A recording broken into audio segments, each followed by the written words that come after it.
प्रिय छात्र छात्राओं, मैं डॉक्टर अनिल ठाकुर, अर्थशास्त्र विभाग, एस कॉलेज देवघर। आज हम इस वीडियो क्लास में देखेंगे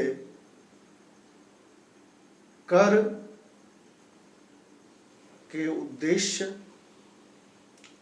इसकी विशेषताएं, features and objectives of taxes.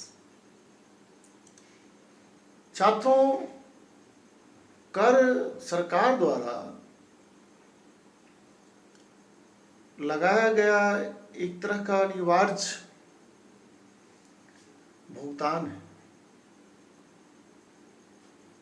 जिसे बगैर कोई लाभ प्राप्ति के आशा का लोगों को करना है। अर्थात कर एक अनिवार्य भुगतान है जिसे जिस व्यक्ति को लगाया गया है हर हालत में उसे चुकाना है। अगर वो ना चुकाए तो उसे उसके लिए दंड का भागी बनना पड़ेगा। कर के संबंध में डाल्टन ने बहुत अच्छा कहा था कि कबूतर के रोए को इतना कम नोचो कि उसे कम से कम दर्द का एहसास हो। अर्थात कर एक अनिवार्य भुगतान है, लेकिन इसे कम से कम लगाना चाहिए, क्योंकि अगर आप थोड़ा भी कर लगाते हैं तो उसे कष्ट होगा ही। इसीलिए जरूरी इस बात की है कि उस पर कम से कम कर लगाया जाए। छात्रों, कर के संबंध में प्राचीन अर्थशास्त्री कौटिल्य को नहीं भुलाया जा सकता है। उन्होंने बहुत सुंदर उदाहरण दिया कि कर के संबंध में या करारोपण को लेकर सरकार को मधुमक्खी से सीख लेनी चाहिए कि जिस प्रकार मधुमक्खी फूलों पर बैठकर अपने शहद के लिए पराग लेती है, लेकिन फूल को न के बराबर नुकसान पहुंचाते हैं। कौटिल्य कहते हैं सरकार को कर लेनी चाहिए, क्योंकि सारी व्यवस्था उससे जुड़ी हुई है, लेकिन इससे जनता को बहुत अधिक प्रभाव न पड़े।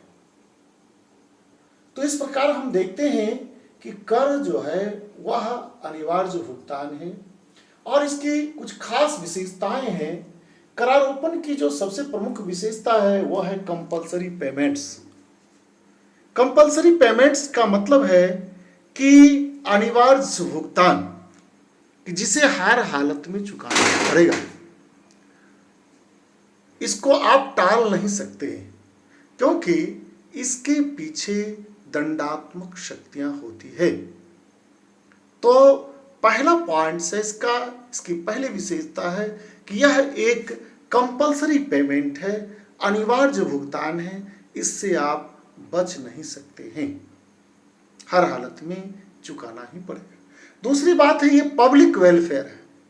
करारोपण की दूसरी विशेषता है कि यह जन कल्याण के लिए किया जाता है, लोक कल्याण की भावना से। अर्थात कर जो लिया जाता है वो इसलिए नहीं लिया जाता है कि जिस व्यक्ति से कर लिया जा रहा है उसे सारी सुख सुविधाएं पहुंचाने का जिम्मा सरकार को लेना है, या सरकार की लायबिलिटीज है, सरकार की जिम्मेदारी है कि उसकी सारी ज़रूरतों का ख्याल रखें। ये गलत है, ऐसा नहीं होता है। कर जो सरकार लेती है वह जन कल्याण के कार्यों के लिए लेती है, जो आम लोगों की भलाई। लेती तो वो अमीर आदमी से, लेती तो वो कर कुछ सिलेक्टेड लोगों से, चिन्हित लोगों से, चाहे वह जिस प्रकार का कर हो, लेकिन जब वो व्यय करती है तो मास को देखती है, अधिकांश लोगों को देखती है, और यह देखती है इससे जन कल्याण हो रहा है या नहीं। अर्थात इसमें पब्लिक वेलफेयर को ज्यादा ध्यान दिया जाता है, लोक कल्याण को ज्यादा ध्यान दिया जाता है। तीसरी बात जो है वो लैक ऑफ डायरेक्ट बेनिफिट, अर्थात प्रत्यक्ष लाभ का अभाव। सरकार जब कर लेती है और जिससे कर लेती है उससे कोई उसको प्रत्यक्ष बेनिफिट देगी सरकार, ऐसा नहीं। मतलब सीधा लाभ की भावना वहां नहीं है। कर की विशेषता है कि उससे कर लिया जा रहा है, लेकिन बेनिफिट उसी को मिलेगा। हो सकता है कि उसको भी मिल जाए, अगर उसके बगल में सड़कें बनी है तो उसका बेनिफिट उसको मिल रहा होगा, लेकिन कोई जरूरी नहीं है कि उसको ही उसका बेनिफिट मिले जिसने टैक्स पे किया है। तो इसीलिए यहां है कि लैक ऑफ डायरेक्ट बेनिफिट, मतलब करारोपण का लाभ सीधा उसको नहीं मिलेगा जिसने टैक्स दिया है, वो सबको मिलेगा। चौथी जो विशेषता है वो है नो प्रोपोर्शनेट रिलेशन, मतलब कोई जो है अनुपातिक संबंध नहीं है कि आपने 10 लाख रुपया टैक्स दिया था, आप पर 10 लाख के बराबर खर्च हो, और जिसने 2000 रुपया खर्च किया टैक्स दिया उस पर 2000 रुपया खर्च हो, ऐसा कोई अनुपातिक संबंध करारोपण में नहीं है। अर्थात जब सरकार कर लेती है तो उससे जो बेनिफिट होगा उस बेनिफिट का करारोपण से कोई भी अनुपातिक संबंध नहीं है। वह ज्यादा भी हो सकता है, वह कम भी हो सकता है, वो कुछ भी हो सकता है। पांचवी जो है वो है इंडिविजुअल लायबिलिटीज। इंडिविजुअल लायबिलिटीज का मतलब होता है व्यक्तिगत दायित्व। यह जो करारोपण होता है यह व्यक्तिगत दायित्व है। यहां व्यक्तिगत दायित्व का संबंध उस व्यक्ति से है जिस पर कर लगाया गया है, वो उसका व्यक्तिगत पर्सनल जो है वह उसका लायबिलिटीज है, इंडिविजुअल लायबिलिटीज है, जिसे हर हालत में उसे पूरा करनी है, ये अन्य किसी को पूरा नहीं करनी है, दूसरे को नहीं करनी है। और छठा जो है वो है लीगल प्रोसीड्योर, मतलब ये कानूनी व्यवस्था है। करारोपण एक कानूनी व्यवस्था है, लीगल प्रोसीड्योर है, जिसे हर हालत में उसे चुकाना पड़ेगा। अगर आप न चुकाते हैं तो जो वैधानिक नियम परिनियम बना है उसके तहत आप दंडित किए जा सकते हैं। तो छात्रों, इस प्रकार हमने देखा कि फीचर्स ऑफ टैक्स, करों की विशेषता, कैरेक्टरिस्टिक्स ऑफ टैक्स, करों की विशेषता। अब हम देखेंगे कि करों का उद्देश्य क्या है, करारोपण का क्या उद्देश्य है, ऑब्जेक्टिव्स ऑफ टैक्सेशन। तो जब उद्देश्य की बात आती है तो यहां दो प्रकार के देशों में हम अलग अलग देखेंगे। क्योंकि जो डेवलपिंग कंट्री है, अंडर डेवलप्ड कंट्री है, वो एक सिरे से उसको हम लेंगे, एक तरफ लेंगे, और एक तरफ लेंगे हम जो डेवलप्ड कंट्री है। तो हम लोग पहले देखते हैं कि डेवलप्ड कंट्री में इसका क्या ऑब्जेक्टिव्स है, अर्थात विकसित देशों में सरकार कर क्यों लगाती है, इसका क्या उद्देश्य है, कर लगाने के पीछे सरकार की मंशा क्या है। तो हम देखते हैं कि अगर हम विकसित देश, पहले हम लोग विकसित देशों को लें, तो विकसित देशों में सरकार जो कर लगाती है उसका सबसे पहला जो उद्देश्य होता है वो है रिसिप्ट ऑफ इनकम। सरकार की पूरी व्यवस्था, पूरी महकमा जो संचालित होती है उस पर बहुत अधिक मात्रा में खर्च होता है, ह्यूज एक्सपेंस होता है। इस अत्यधिक मात्रा में खर्च को पूरा करने के लिए सरकार को पैसे चाहिए, ताकि ये पैसे आए कहां से, तो इसी के लिए करारोपण होता है, अर्थात रिसिप्ट ऑफ इनकम, आय की प्राप्ति। कि सरकार को इतनी बड़ी व्यवस्था को संचालित करने के लिए, नियमित करने के लिए, नियंत्रित करने के लिए बड़ी मात्रा में खर्च की जरूरत होती है, और इन खर्चों को पूरा करने के लिए सरकार टैक्स लगाती है। दूसरी बात है रेगुलेशन एंड कंट्रोल। सरकार को संपूर्ण व्यवस्था, संपूर्ण देश की व्यवस्था को नियंत्रित करना होता है, नियमित करना होता है। तो इस व्यवस्था को नियमित और नियंत्रित करने के लिए भी करारोपण की आवश्यकता पड़ती है, कि कहां कर लगाकर उसको कंट्रोल करना है और कहीं करों में छूट देकर कंट्रोल करना है। ये दोनों ही, सरकार ऐसा नहीं कि सिर्फ कर ही लगाती है, कहीं कहीं सरकार कर में छूट देकर के भी व्यवस्था को नियंत्रित करती है। अगर अभी आप देखें जो इकोनॉमिक जो डिप्रेशन है, आर्थिक मंदी है, लॉकडाउन की स्थिति है, इन मंदी में आप देखें तो निश्चित रूप से बहुत सारे सेक्टर आपको अब जल्द ही दिखाई देगा जहां सरकार टैक्सेशन में ढील देगी। तो करारोप यहाँ जो रेगुलेशन एंड कंट्रोल का मतलब ये नहीं कि हमेशा टैक्स लगाने की बात है, वहां टैक्स लगाई भी जाती है और टैक्स में ढील भी दी जाती है। उसके बाद है reduction in disparities of wealth.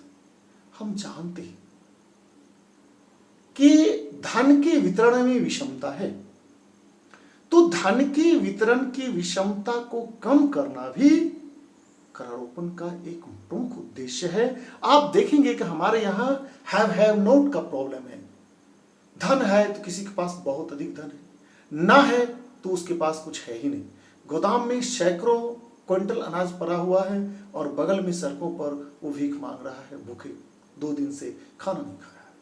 तो ये जो डिस्पैरिटीज है, ये जो इनइक्वालिटीज है, ये असमानता है, इस असमानता को कम करना भी करारोपण का उद्देश्य है। इसमें सरकार अमीरों से टैक्स लेती है, धनवानों से टैक्स लेती है, और खासकर जो जितना प्रोग्रेस करता है, जितना धनवान होता है, उससे उतना टैक्स लेती है। और जो कम इनकम वाला हो तो या तो टैक्स फ्री करती है, और वो पैसे जो धनवानों से ली गई है वो गरीबों पर खर्च करती है। इसको अगर हम साधारण शब्दों में कहें तो इस प्रकार कह सकते हैं इस पॉलिसी को कि जो जिसके तहत रिडक्शन किया जाता है डिस्पैरिटीज ऑफ वेल्थ का, अर्थात जिसके तहत इनइक्वालिटीज को रिड्यूस किया जाता है, कम किया जाता है, वो है टीला काटो गड्ढा भरो, अर्थात अमीरों से पैसा लेकर के गरीबों पर खर्च करना। तो ये टैक्सेशन का जो है ऑब्जेक्टिव्स है डेवलप्ड कंट्री में कि कैसे अमीरों से पैसा लेना है और उस पैसे को गरीबों पर खर्च करना है। चौथा जो ऑब्जेक्टिव्स है वो है टू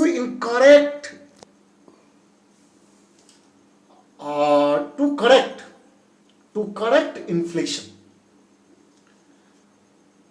अर्थात जो स्थिति है उसको सही करना, या हम कह सकते हैं चेक ऑन इन्फ्लेशन, मुद्रास्फीति को नियंत्रित करना, रोकना। तो आप देखिए इन्फ्लेशन होता क्यों? इन्फ्लेशन इसलिए होता है कि इन्फ्लेशन के दौरान आप देखेंगे कि सबसे ज्यादा प्रभावित गरीब लोग होता है। अमीर क्योंकि उसके पास इनकम है, उसे कोई फर्क नहीं पड़ता है। तो ऐसी स्थिति में सरकार जो इन्फ्लेशन हो रहा है डिमांड की वजह से, मतलब डिमांड फुल इन्फ्लेशन है, मांग प्रेरित स्थिति है, मुद्रास्फीति है, तो मांग प्रेरित मुद्रास्फीति को रोकने के लिए सरकार टैक्स लगाती है। और आपको ध्यान है यहाँ ये टैक्स डायरेक्ट टैक्स होते हैं, प्रत्यक्ष कर, क्योंकि अप्रत्यक्ष कर लगाने से इन्फ्लेशन इंक्रीज करता है, बढ़ता है।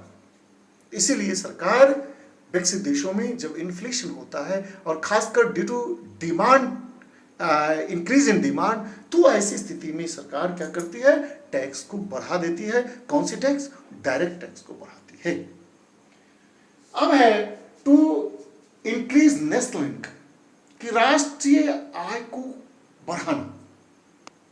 तो देश की इनकम को बढ़ाना भी करारोपण का एक उद्देश्य है कि विकसित देशों में जो देश का इनकम है वो कैसे बढ़े, ये एक महत्वपूर्ण चैलेंज होता है। और इसके लिए क्या किया जाता है? तो टैक्सेशन, कर लगाया जाता है, करारोपण किया जाता है, और करारोपण से जो आय प्राप्त थी उससे नेशनल इनकम बढ़ता है।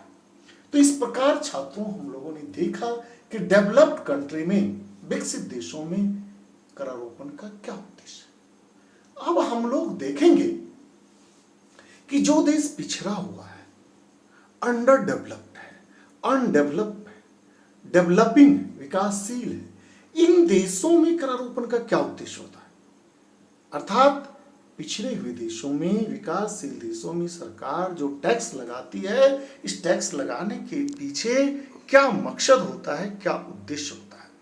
तो पहला उद्देश्य है to encourage saving and investment, कि सरकार टैक्स लगा करके जो सेविंग है और इन्वेस्टमेंट है उसको बढ़ाना चाहती है। आपको लग रहा होगा टैक्स लगाने से सेविंग कैसे बढ़ता है, टैक्स से तो पैसा लिया जाता है। हाँ, होता है। टैक्स लगाने से होता क्या कि अमीरों से टैक्स लिया जा रहा है, तो वो जो फालतू पैसा होता है जो एक्स्ट्रा एडिशनल है उसको लेती है सरकार। तो जो टैक्स से प्राप्त होता है उससे वो सेविंग करते हैं, सरकार सेविंग करती है और उसको फिर सरकार क्या करती है, पैसे लगाती है। अर्थात सरकार अमीरों से टैक्स लगा करके इनकम जनरेट करती है, अपना बचत बढ़ाती है और उस बचत को फिर पूंजी निवेश करती है और उससे फिर आय प्राप्त होता है, फिर बचत होता है। इस प्रकार डेवलपिंग कंट्री में सरकार करारोपण के द्वारा सेविंग और इन्वेस्टमेंट को बढ़ाता है, अर्थात बचत और निवेश को बढ़ाती है। अब है बैलेंस ऑफ पेमेंट। अब देखेंगे कि जो देश पिछड़ा हुआ होता है उसका हमेशा भुगतान संतुलन प्रतिकूल होता है। तो प्रतिकूल भुगतान संतुलन इसलिए हुआ है कि मेरे यहां से जो वस्तुएं हैं उसको महंगी पड़ रही है तो नहीं खरीद रहा है, कम खरीद रहा है, तो मेरा एक्सपोर्ट घटा। दूसरी ओर हमारे यहां जो लोगों के पास पैसा है, ज्यादा पैसा है, उससे दूसरे देशों में इंपोर्ट कर रहा है। एक तो उस पैसे से यहाँ इन्फ्लेशन बढ़ा रहा है, महंगाई बढ़ा रहा है, चूंकि डिमांड बढ़ रहा है तो महंगाई बढ़ रहा है, तो विदेशियों के लिए महंगी हो जाती है हमारी वस्तु और एक्सपोर्ट करता है। दूसरी ओर शान शौकत देख दिखावा के लिए ये विदेशों से आयात करते हैं पैसे से। अगर वहां टैक्सेशन लगाया जाता, टैक्सेशन किया जाता है, करारोपण किया जाता है, अर्थात उनकी इनकम पर टैक्स लगाया जाता है, तो अब दो बातें होगी। एक तो जो हमारा इंडियन टेरिटरीज है, भारतीय जो प्रक्षेत्र है, उसमें डिमांड घटेगा और इन्फ्लेशन घटेगा, तो विदेशियों के लिए हमारी वस्तु सस्ती हो जाएगी, मेरा एक्सपोर्ट बढ़ेगा। दूसरी ओर जो महत्वपूर्ण बातें हैं, जब टैक्स में पैसे चले जाते हैं तब उसके हाथ खाली होते हैं और वो विदेशों से सामानों को कम आयात करते हैं। तो एक और इंपोर्ट घटा, दूसरी ओर एक्सपोर्ट बढ़ा और हमारा बैलेंस ऑफ पेमेंट जो डेवलपिंग कंट्री है, अंडर डेवलप्ड कंट्री है, उसका ठीक हो जाता है। तो इस तरह से हम देखते हैं कि बैलेंस ऑफ पेमेंट को ठीक करने के लिए भी अंडर डेवलप्ड कंट्री में टैक्सेशन किया जाता है। हमें कंट्रोल ऑन इन्फ्लेशन, विकसित देशों की तरह विकासशील देशों में भी इन्फ्लेशन होता है, महंगाई होता है और खास करके मांग प्रेरित महंगाई होता है, डिमांड पुल इन्फ्लेशन होता है। तो इस डिमांड पुल इन्फ्लेशन को रोकने के लिए, चेक करने के लिए सरकार इनकम टैक्स बढ़ाती है, अर्थात प्रत्यक्ष कर लगाती है और प्रत्यक्ष कर से लोगों का इनकम घटता है, डिमांड घटता है और इन्फ्लेशन कम हो जाता है। जो चौथी महत्वपूर्ण बात है वह रिडक्शन ऑफ इनकम इनइक्वालिटीज। यह विकसित देशों की तरह ही है कि जो असमानता होती है विकासशील देशों में, पिछड़े हुए देशों में, अमीर और गरीब के बीच जो एक गैप होता है, खाई होती है, इस खाई को भरने का काम सरकार टैक्सेशन से करती है, करारोपण से करती है। सरकार अमीरों से कर लेती है, जैसा आपने देखा डेवलपिंग कंट्री में, डेवलप्ड कंट्री में अमीरों से कर लेती है और फिर उसे गरीबों पर खर्च करती है। तो इस तरह से जो इनकम इनइक्वालिटीज है वो कम हो जाती है, रिडक्शन होता है, या जो डिस्पैरिटीज होती है, विषमता, वो कम हो जाता है। अब रिडक्शन ऑफ ब्लैक मनी। छात्र, ब्लैक मनी को समझना बहुत जरूरी है। ब्लैक मनी का मतलब ये नहीं होता है कि जो आप पैसा चोरी करके लाए। ब्लैक मनी, काला धन, वह धन होता है जिसे आपने टैक्स के डर से बचाया है या सरकार की नजरों से बचाया है। भले ही आप भूजा बेच करके, भले ही आप चाय बेच करके, भले ही आप गाय चरा करके उस पैसे को जमा किए हो, लेकिन आपने अपनी इनकम को छुपा रखा है, तो ये ब्लैक मनी कहलाएगा। तो यह जो आपने इनकम छुपाया है, तो इसको आप शो करेंगे नहीं। तो जब शो नहीं करेंगे, इस इनकम को आप क्या करेंगे? खर्च करेंगे, ज्यादा से ज्यादा खर्च करेंगे। जब खर्च करेंगे तो देश में इन्फ्लेशन होगा, महंगाई बढ़ेगी, इनइक्वालिटीज बढ़ेगी, करप्शन बढ़ेगा। तो इन सारे चीजों को कंट्रोल करने के लिए टैक्सेशन है, करारोपण है। तो सर सरकार करारोपण के द्वारा जो ब्लैक मनी है उसको रिड्यूस करती है, कम करती है, काले धन को।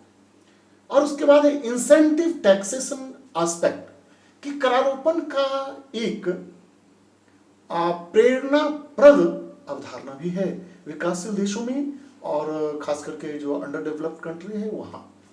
अगर हम भारत की बात करें तो यहां भी देखें कि कभी कभी जो कुछ खास क्षेत्र होता है जिसमें सरकार चाहती है कि इन्वेस्टमेंट हो, सरकार चाहती है कि इसका प्रोडक्शन बढ़े और वो देश की जरूरत की चीज है, तो ऐसी स्थिति में सरकार इंसेंटिव स्टेप लेती है। तो इसमें करती क्या है सरकार कि जो टैक्सेशन होता है उसको कम कर देती है, यानी करारोपण में छूट देती है, जिसकी वजह से वहाँ क्या होता है कि प्रोडक्शन बढ़ता है और देश की जो जरूरत है वो पूरी होती है।